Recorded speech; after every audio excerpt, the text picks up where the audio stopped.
Hello. Howdy, partner. How are you? Hot. Yeah, it's hot here too. It's so hot down here. I'm melting, Mm. making sure all the horses are drinking lots of water because Yes, indeed. not normally this warm down here. It always takes me so long to feed scrubbing water buckets. Oh, speaking of, before we jump into today's topic, which will be all about skinny horses and what to do if you fear that your horse is skinny, I saw a TikTok and it was somebody who was like, I heard this on a horse podcast that horses might like drinking water out of blue buckets better. And the TikTok had a lot of views, thousands of likes on it. And then they tagged us in it and they were like, it was on Equestrian Media. And I was like, that's so funny because that episode was hardly, we were like, you must give water to your horse in a blue bucket. We were just breaking down misinformation, but I thought it was funny. Yeah, that's pretty funny. There you go. That's how misinformation goes viral. Yeah. We're the culprit. Yeah, we're it. But whatever, it's not going to hurt a horse to have water out of a. If the worst thing that happens from that is that horses around the country are drinking out of blue buckets, then whatever. Also, it's possible that data will hold if they did it with bigger numbers, and it might be true. So I'm we might positive. actually just be ahead of the curve.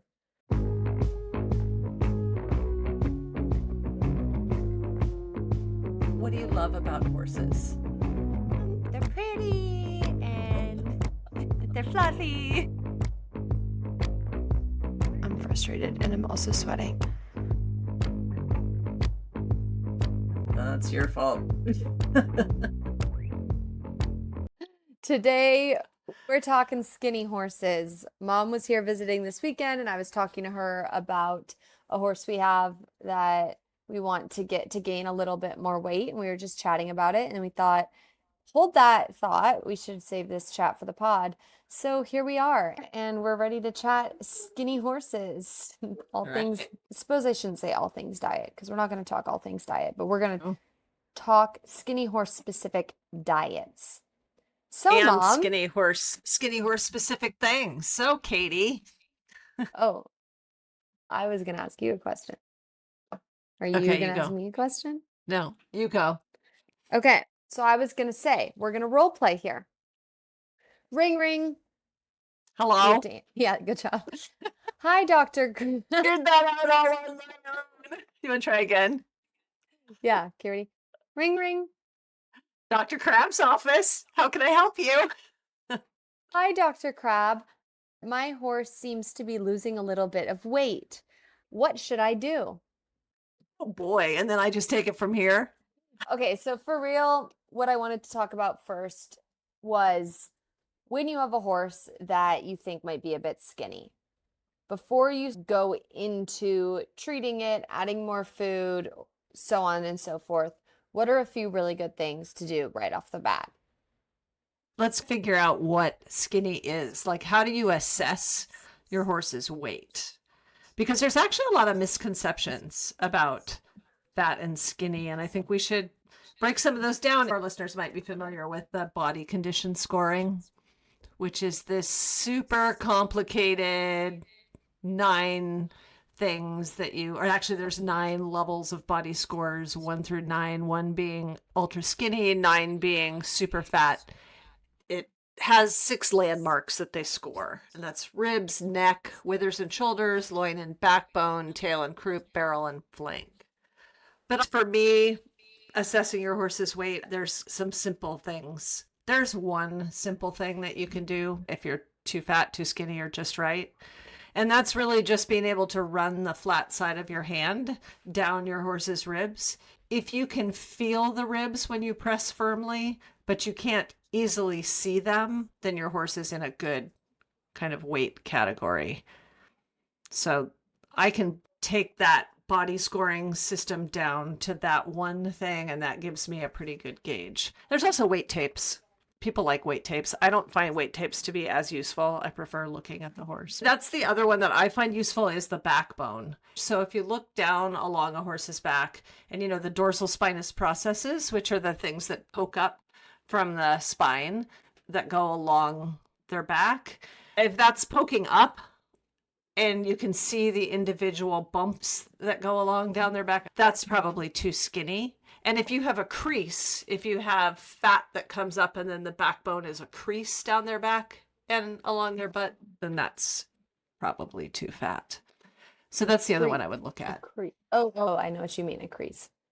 Like a divot gutter. that goes down there. Because a lot of the other things that you look at, like cresty neck or the fat deposits at the tail head, sometimes those are just deposits. And like I said, you can have a skinny horse with fat deposits if you have a metabolic horse. It's useful for assessing weight. So what would you say is a good differentiator to look for a horse that is lacking muscle through its top line and a skinny horse? Yeah. So hand along the ribs, again, for sure, to me, that's skinny. The horses that have the ridge along their back, to me, that's lacking muscling. There's a firm answer, but that's a great question because some horses, they might have enough weight on their frames, but they're just not very well muscled. And to me, what I see with that is usually oftentimes along the spine. So the baseline would be to the ribs, and then the other points can be like other indicators of it, but you might not want to go purely based off of the way the spine looks or the weight. Is that what you're saying? Primarily fat deposits. Be careful of thinking a horse is fat because they have fat deposits. But ancient old horses that have metabolic issues, you can see all their ribs, but they also have a huge cresty neck.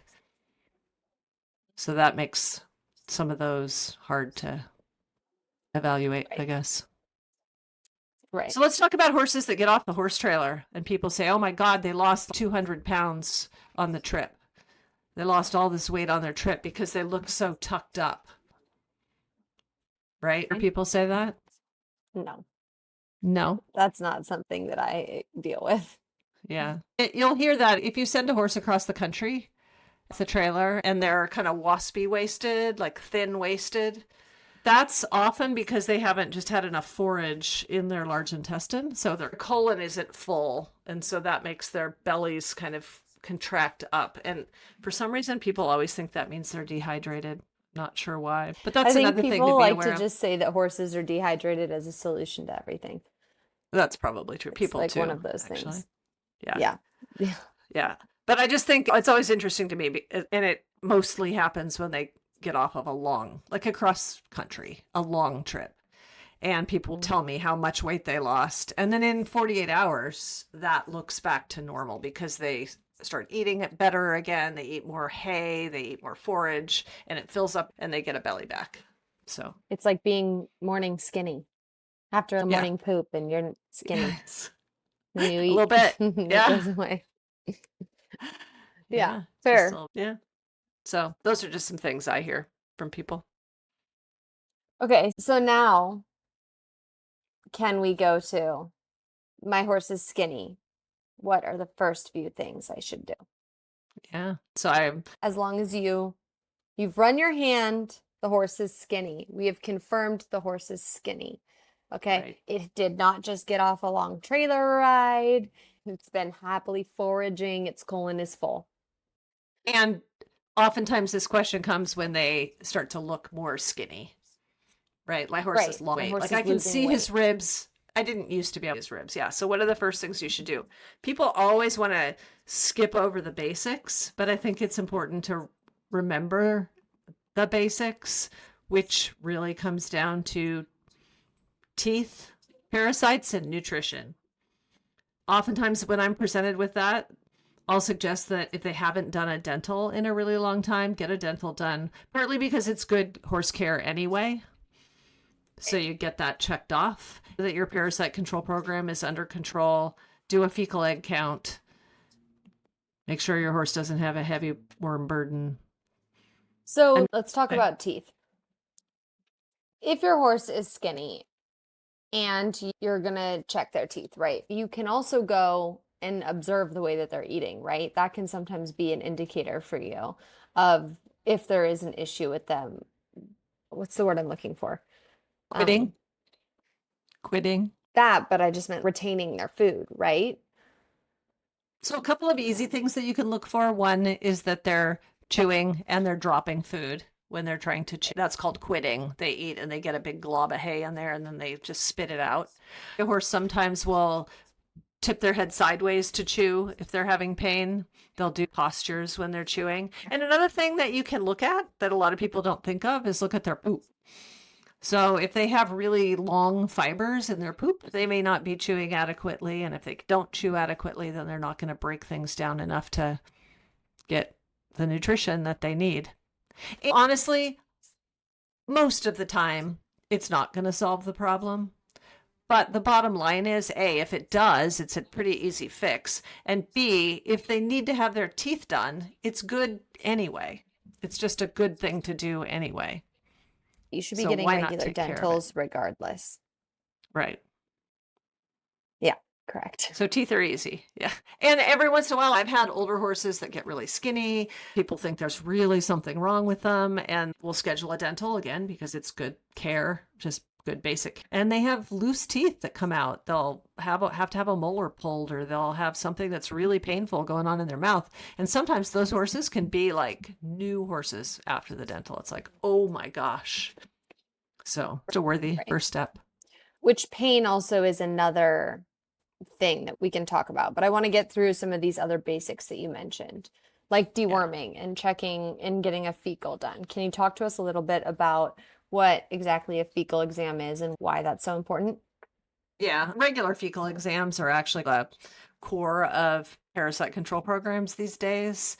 So checking a fecal egg count, the goal is that you identify horses that are carrying high loads of parasites. In this situation, you'd be looking at an individual horse. And then if you do have a high parasite load, you know what the parasites are that you're seeing.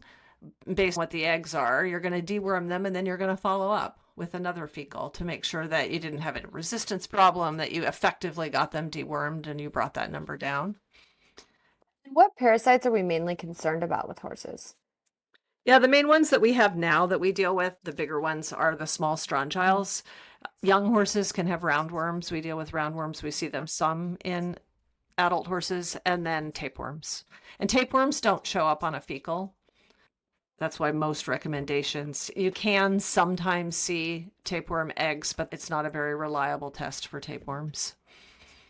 So most horses need to be dewormed twice a year is generally the interval these days. And you should do a fecal before you deworm them in a good, that's could be a whole topic.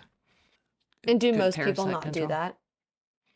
There's a lot of people that are still stuck in the every 6 weeks, every 8-week interval deworming where they deworm them every time the farrier comes. And that's a real bad idea. It's very hard to break out of. Explain that to me. The horses would get dewormed every 6 to 8 weeks with a different parasite control. Interesting. And honestly, the other thing that's super important, depending on your barn and your facility, is manure management. Keeping the poop cleaned up so you're not spreading. And that's why we do feeds, because we look for the horses. Within a herd, you tend to have one horse that sheds more eggs. High shedders, they're the ones that are responsible for reinfecting the whole herd.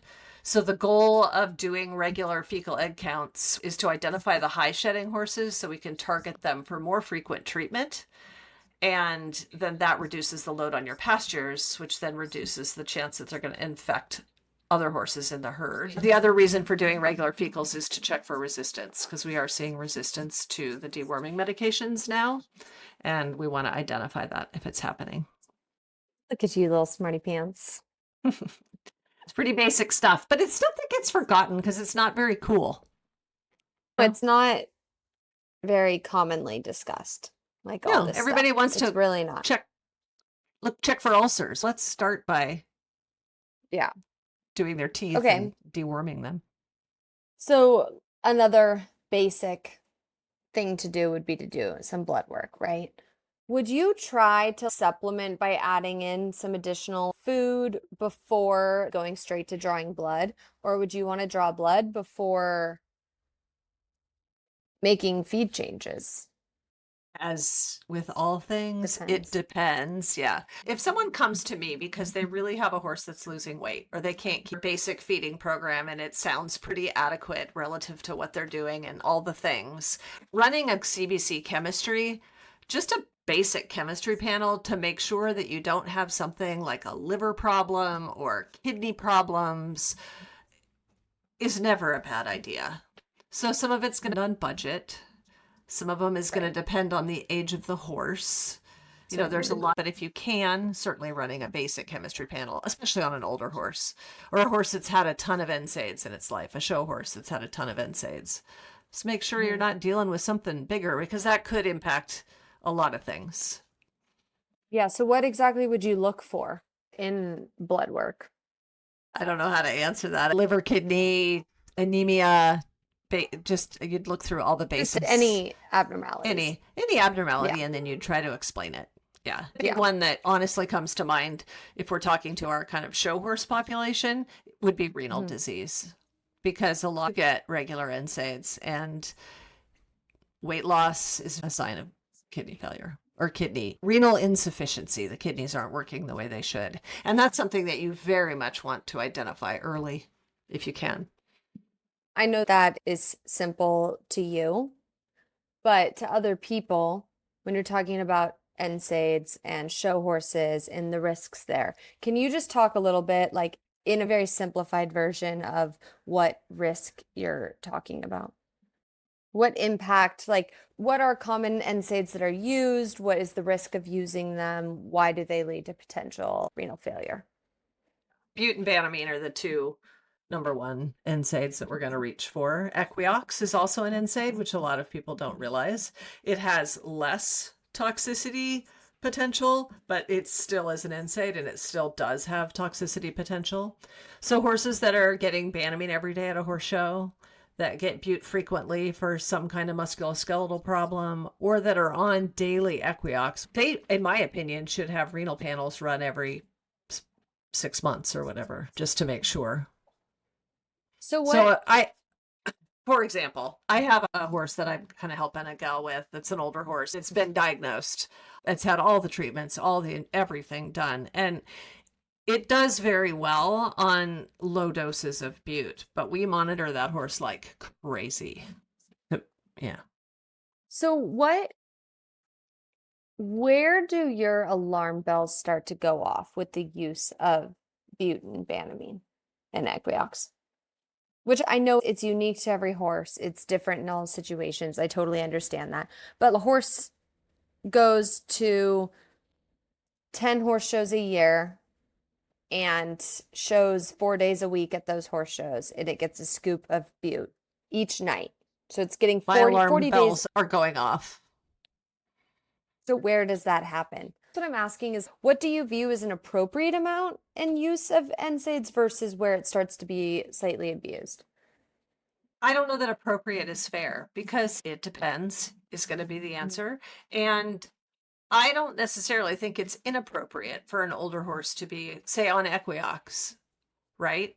But if it is, then you need to be monitoring it. You need to be paying attention to it. So when people tell me their horse gets Equiox every day, my alarm bells are going off. When I know a horse is showing 10 weeks a year and it gets a dose of Banamine every day or Bute every day, my alarm bells are going off. In my opinion, those horses probably should at least be monitored. And you can run, again, we're getting into just kidney here, but you should. So just to clarify what you're saying there, it's not that necessarily using the medication in your mind is wrong. It's using the medication without watching to make sure that you're not impacting the horse's health in the long run. And also, why are you using the medication? Has the horse been worked up? Do you have a diagnosis? That gets into really stuff. So just putting every horse on an NSAID, not a fan. I know that. But I do to wrap that, because as it pertains to what we are discussing, which is renal failure, it's not necessarily wrong to be using those medications, but if you're using those medications, then you need to be aware of the impact that it can have on your horses and make sure that you keep up on what their current levels are and guaranteeing that there's no significant changes and you're staying aware of that. Would you say that's correct?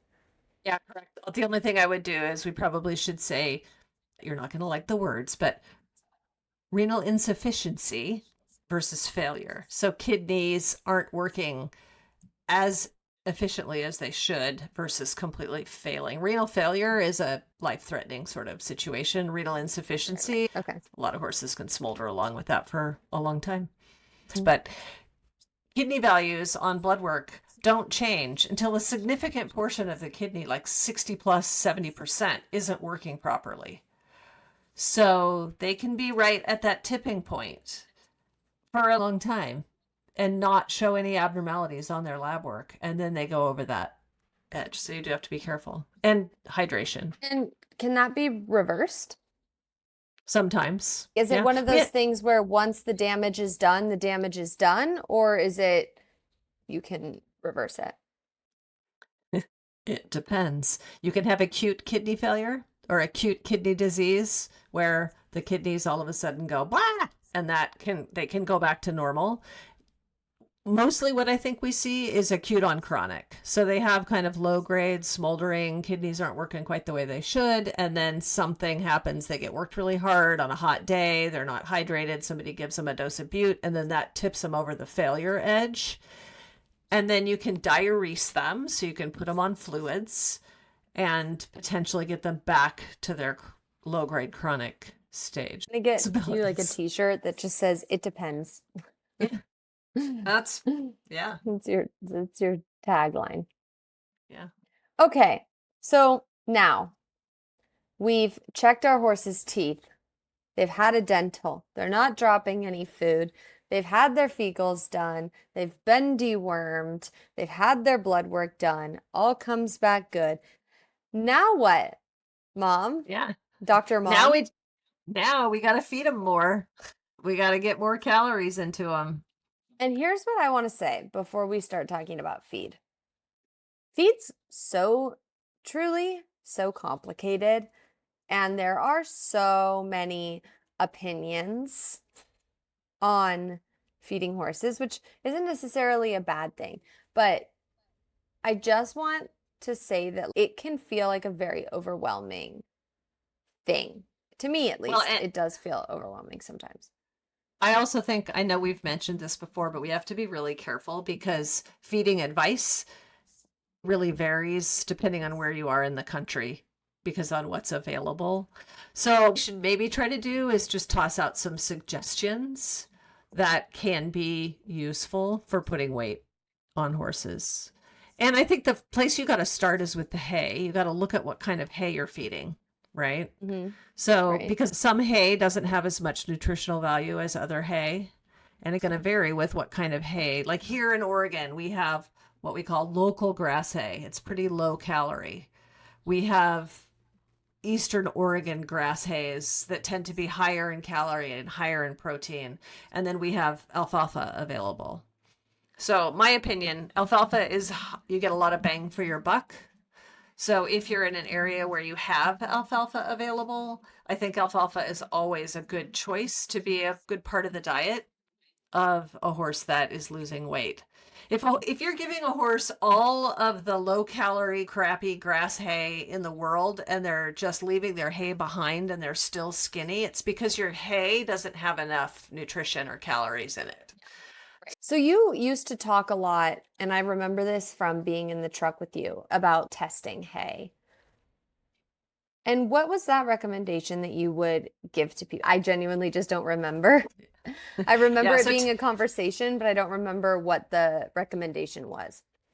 Yeah, so testing hay is super important primarily for fat horses, for metabolic syndrome and horses that have insulin dysregulation. Maybe we should do a part 2 of this podcast and talk about what we can do for fat horses. Goal of testing hay. The main thing, there's 2 things. There's a lot of things you look at when you're testing hay. The 2 of the major things that we look at, one is the protein level and one is the carbohydrate level. So you want a decent amount of protein in the total diet and you want low carbohydrates. And it can get a lot more complicated than that, but that's mostly what we're looking at when we test hay. If you can't test your hay, you have to play the odds a little bit. So alfalfa, for example, tends to be in the 20% protein. People freak out about that, but honestly, it's not a problem. If you feed a good chunk of alfalfa with your grass hay. If your grass hay isn't high enough in protein, the alfalfa is usually enough to bring the total protein in the diet up to an acceptable level. So I'm a fan of alfalfa for many reasons, that being one of them. So Also, you what? asked about the horses that look like they're under muscled. Yeah, Oftentimes it's because they don't have enough need more protein in their protein. diet. Yeah. Okay, so I have one more question about hay before we talk about grain. What are signs, in your opinion, of healthy hay? Like when you are looking at hay, what would be a red flag to you about hay health versus something that you're like, oh, this looks like good hay? Yeah, that's a good question because, again, you can't really answer that. The obvious things, mold, a lot of weeds, dried out, all those obvious things, sure. But the only way to really tell the nutritional value of your hay is with a hay analysis. So that goes back to that question. And then cutting also for second, third cutting. As you get further into the cuttings, it's richer because it's cut when it's younger. So it'll be softer. Into the cuttings So when you when field, you, you do a first cutting of the year, that'll tend to be drier and stemmier. And then by the time right, you get to a third cutting, it's usually softer and easier to chew easier to things. chew. Yeah. Oh, little ponies have easier to chew hay. Okay.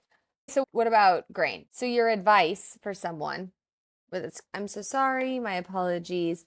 Something to potentially try would be adding alfalfa into their diet or And increasing or alfalfa and or and making or sure that the hay you're feeding has a high nutritional value, whatever that hay. and that they like the hay as well, which kind of just And goes that back they to are they happily eating?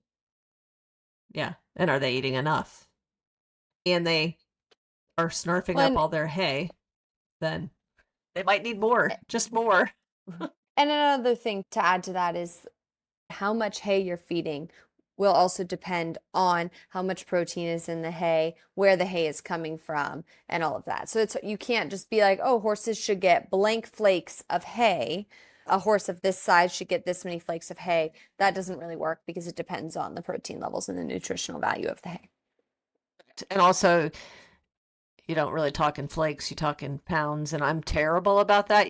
I will be perfectly honest. I kind of drive sometimes my horse care people that help me crazy because I will adjust the amount of hay that I'm feeding constantly based on how the horses are looking and how. So I don't stick to a really regimented, but I don't have to budget and keep track of everything. But you also have two horses at home that you're seeing every single day, and you feed them half the time. So it's easy to make an adjustment and just give them a little bit of extra versus a little bit less versus when you're in a barn with blank amount of horses.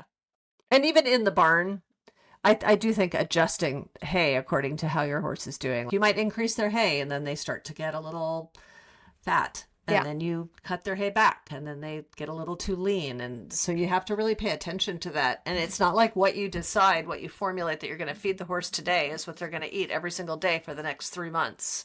It might change weeks. Yeah. We definitely, I would say, micro adjust hay quite frequently. Oh, give them another half a flake at lunch this week or something like that. Yeah. Yeah. I think that's Okay. actually good horsemanship. So, how about grain? Because there are so many different types of grain Can out I there. back up? Can I stop you? Instead of saying Yeah. grain, because grain is corn, oats, and barley, we should talk about concentrate, the concentrate portion of your ration. And that's your all your many things that comes in bags for the most part. Yes. So, what should I do about my concentrate for my skinny horse? So I am a big fan of the senior diets for skinny horses. A lot Okay, of so reasons. Go. I'll let you go ahead and then I'll ask my questions. You go first. They are easy to chew. So if you do have any chewing issues, they can eat them still. They're very easily digestible. So what they get in makes it to their body. And they are formulated to be a complete feed, which means that there's really no limit to how much you can give a horse. So, for example, we had an ancient broodmare that couldn't chew anything, and she got nothing but equine senior. She would go out on the pasture and spit out all the pasture. She was like 28 or something, and she got 18 pounds, 18 to 20 pounds of equine senior every day. Her life. What? It was very expensive. Yeah. But it's How many formulated to scoops be is that? a lot. It's This poured into a Amelia? bucket. Yeah. Would you just dump a bag? How many pounds is a bag? 50. So she was having half a bag a day? A Close. third? She didn't eat. Probably a third. Yeah. She didn't eat that much, but Holy- That's Yeah. insane. so the nice thing about those complete feeds that are formulated that way is that they're safe. So if you have a horse, they're really packed with. So how do you know, what do you look for to know if a feed is a complete feed? Look at the label and see how it's. So we have complete feeds, and then we have regular concentrates, and then we also have the ration balancers, which are the opposite of a complete feed. They're designed for fat horses that you can just give a small amount every day, and it has all their vitamins that they need, their daily vitamin mineral stuff. So they act like a supplement a little bit without giving them a lot of concentrate that's going to get them fatter. So when you are saying senior grains, Senior feeds. why senior feeds? I'm sorry, senior compounds or whatever you said. So why are they so targeted to senior horses? So they're formulated to, and what's a senior horse? They're targeted to provide some of the specific things that seniors need. One of them being that they're easy to chew, so that's a big thing. The older horses have a harder time with phosphorus, so some of them have a little extra phosphorus. They're formulated to be high calorie, and they are fairly high in protein, which are all things that older horses need. But they're very safe. I wouldn't feed a senior feed to a 3-year-old or a 2-year-old, but they're very safe for every age. So where would you cross over that line where you were like, now it's appropriate for them to have this type of feed? Probably 4. I wouldn't be worried Seems like about it. I don't it know that I seems would do like it. a branding mishap from my perspective. No, I don't think so. I think they do pretty Like that well. it's But all senior targeted to horses get it. senior. Yeah. Well, I mean, yeah, like you said, you can look at any feed company has 500 different rations. The horses, the senior feeds specifically, can be pretty useful. And they also taste yummy. But does that mean that then they're high in sugar? They actually make low carb, specifically low carb senior rations, and most of them aren't as high as people think they are. Been a I while think that since is a I've looked at the misconception labels. that it's like grandma's pudding. Yeah. I don't know. Ew. Yeah. If I had an older horse that I was having trouble keeping weight on, but it had insulin resistance or insulin dysregulation, so it had the cresty neck and the fat deposits at its tailhead, I would feed it a low carb senior ration. And it had no teeth. Pick your horse.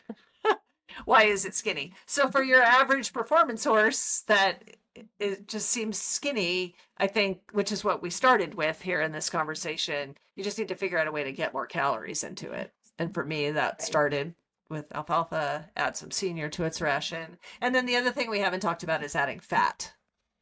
So adding fat can be a valuable thing. There's a lot of things that you have to think about with that, but it's good for performing horses, actually. So what are good ways to add fat into a horse's diet? Yeah. So we used to use a lot of corn oil, gotten away from that because for people who are familiar with the omega-6, omega-3, omega-6 fatty acid situations, corn oil is heavily balanced towards omega-6, which is not great. You want to have a bigger balance towards omega-3s. So there are all kinds of different fat-based supplements. There's powdered fat that you can do. Some of what's in the cool calories, I'm not sure if cool calories is still available. The horses don't like it, so that sometimes can be a problem with fat addition. Is there any risk to adding more fat into your horse's diet? Shockingly, not that much. I don't know. It was a big thing for a while, and people aren't doing it quite as much as they used to. Sorry, I'm Googling. Oh yeah. Okay. So Cool Calories is still available. So that's a powdered fat supplement. Flaxseed oil, a lot of that gets expensive, but flaxseed oil is great because you're giving omega-3s. You're also giving a fat source, which is high in calories. Fish oil is What the about just best, but a lot of flaxseed, horses. period? Yeah, it's good. The oil is probably better, but flaxseed is a good source of omegas, and I think omegas are a great supplement. Okay. Okay. So, what is the difference though with omegas? An omega-6 versus an Omega-3s, it's more complicated than this, but omega-3s are anti-inflammatory and omega-6s can be pro-inflammatory. interesting. So, yeah. So, what's an example of what has what in it? Flaxseed is high in omega-3, corn oil is high in omega-6. And most of the commercially, okay, I'm going to do a plug here. People always want to make Plug. up their own, they always want to make up their own thing. Okay. Go to the health food store and buy bags of seeds and things and put it all together to make some specialized supplement. The people who put together all those mini bags of concentrates and supplements that you see at the feed store, those people, most of them have PhDs in nutrition. They know what they're doing. What For them- bags and feeds and things? All the bags of, look, let's just take Purina. The Okay. people who make Purina feeds, they have PhDs in nutrition. They know what they're doing. They know what they're formulating more than I do about it. And Right. they definitely know a lot more than Joe Blow horse owner who goes to the local Joe co-op Blow. and buys a whole bunch of seeds to make something up. So look for a commercial feed that's designed to put weight on a horse that's been formulated by a nutritionist. And I think that's the best luck, which is why, again, I go back to I like the senior feeds. Great. And they are higher in fat also. So, just to wrap this, the first thing to do is to determine that there is no underlying health related issue that's causing this, right? We talked about that through blood work, through deworming, through checking their teeth, making sure they like their food. Sometimes horses don't like food. That's also something to consider. Are they eating everything? Is that an issue? And then the next step in that is to change their feed appropriately, right? Change the hay, add in some alfalfa potentially, depending on where you are, what hay you have available, getting them some more protein, changing your, where did you tell me to call grain? It's hard. Concentrate ration. That's a hard Yeah. one. But updating that, making micro adjustments to see what might stick, what might work for your horse. But I do want to preface that one of the main things is figuring out if there's an issue before you go to treat a horse, right? Like ensuring, is it just a calorie deficit? Is it just that they need more protein in their diet? Or is there an underlying issue? And determining that is really important. Absolutely. Yep. Your video went Agreed. away, Mom. I know. And you're I- like, look like you're underwater. I am so sweaty though, so I might as well be underwater because it is so hot in this house. I'm like, my face is sweaty. It's disgusting. Sorry. But okay. Are you good to wrap it with that? And then we're going to do another Yeah. episode soon on Yeah. ulcers. Also, I posted You have to decide if you want to talk about ulcers. Oh, shoot. I have one more thing that I wanted to ask about because I posted a TikTok on the Echo TikTok today asking people what are things that they've heard of or been told about skinny horses because I was just curious to get people's opinions on it. And I know, so somebody talked about adding flax into their diet, adding alfalfa, good Right. things. Another comment was about beet pulp. And beet pulp is something we didn't talk about that gets brought up a ton. So before we wrap this, I do want to talk about beet pulp and get your thoughts on adding beet pulp into horses' diets. When is it good? When is it not so good? What are the risks? Yeah. Beet pulp is never actually a bad thing. One of the big advantages to beet pulp is that it can really help hydrate them. because you mix it with water to feed it. And so you could get a lot of water into them. Horses like it, so they'll eat a lot of it. It's not necessarily super packed in calories, but it's a perfectly acceptable thing to add, and a lot of horses like it. I have no real problems with beet pulp. The other thing we didn't talk about that we could mention, or we should mention, is rice bran. So rice bran is another way to add fat and calories to a horse's diet. All of these things are going to really depend on what the horses are willing to eat. But beet pulp and rice bran both are, I think, reasonable suggestions as well. We could go on all day with the 10 million things. Exactly. Okay, I think for today we should wrap this, and let us know if there are any other topics you want us to discuss. We have a long list ourselves, but we're definitely open if you have any other ones that you want. Follow us on TikTok. Make sure you follow us on Spotify or Apple Music, and pretty please rate us. Thank you. Bye, Mom. Love you. Have a good day.